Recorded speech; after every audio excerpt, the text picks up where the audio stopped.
Politics. For now, Donald Trump has been condemned by many Republicans for his proposal to ban Muslims from entering the United States, but not everyone has joined that growing harsh chorus.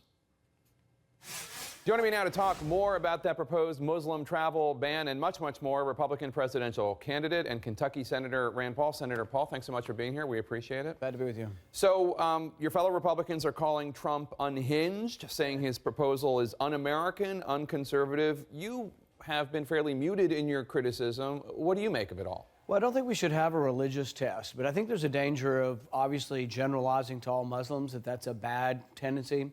But the other tendency may be equally as dangerous. You have Hillary Clinton, who refuses to admit that radical Islam has anything to do with terrorism. So I think you can go too far in generalizing and sort of blaming all Muslims, but you can go too far in saying, you know what, this has nothing to do with a radicalization of a religion. To play devil's advocate, I think one of the things that Clinton, Obama, and even George W. Bush before them didn't want to do in their refusal to use the term radical Islam is help the terrorists turn this into a war of the West versus Islam. They call them jihadists or whatever, but I think that's why they do that. And I don't disagree with that, but I would say that part of the way we wage the war also makes a difference. If it's seen to be Americans winning the battle over there, which we can do again, there's never going to be an end to this, because once again, they will see it as a religious war then, because they will perceive it as Christians, Westerners, and Americans, infidels, coming and, crusading in their lands. So that's why I've also been saying to Hillary Clinton and others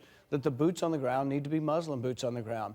And that's not ignoring that religion, it's actually acknowledging that religion is part of this. Let's talk about the bill that you proposed that I think was voted on last week, which would have imposed a travel ban? A moratorium until we get an understanding of who's come here and whether they're overstaying their visas. Specifically from 33 different countries. Right. And the reason for doing it is we've looked around the world and we say there's some high risk for terrorists to come to our country. Think about it. From 9/11 on, people have used our immigration system to come here to attack us. 19 hijackers on 9/11, they all used our visa system.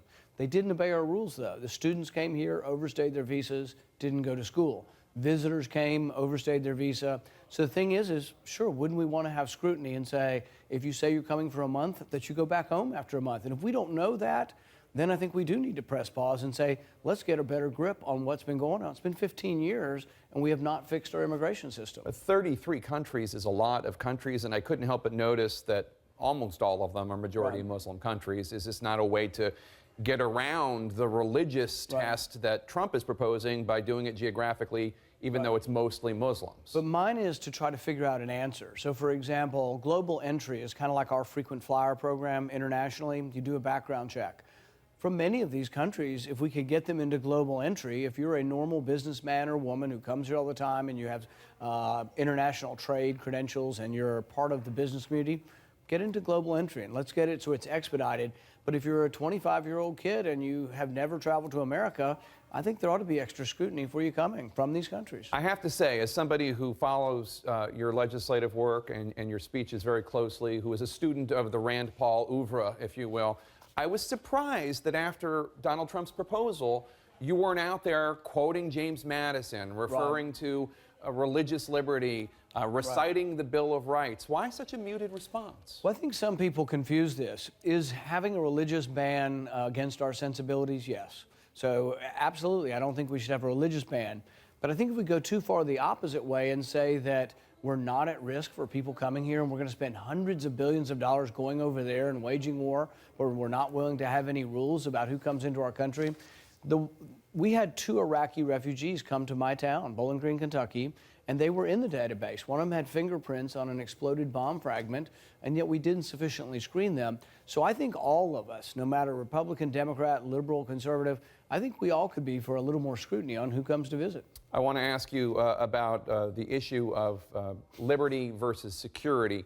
In testimony today, FBI Director James Comey said terrorists using encrypted communications. This is a big problem, he said. This is what he had to say about that attempted terrorist attack in Garland, Texas, earlier this year. Take a listen. That morning, before one of those terrorists left to try and commit mass murder, he exchanged 109 messages with an overseas terrorist. We have no idea what he said because those messages were encrypted. And to this day, I can't tell you what he said with that terrorist 109 times the morning of that attack. That is a big problem. Should telecommunications company give the government access to encrypted communications? I think banning encryption is a little bit like banning guns. If you ban encryption, the law-abiding people won't use it, and the terrorists will still continue to use it.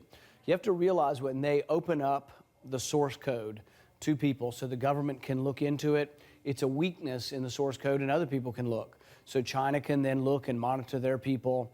Terrorists can find their way into it. Hackers can, pirates can. So really it's a weakening of the source code. If you let government in, you're potentially letting a host of other people in. Wisconsin Governor Scott Walker just said that the size of the Republican field is one of the reasons that Trump has been able to stay in the lead, because so much of the non-Trump voters are divided among a dozen or so candidates.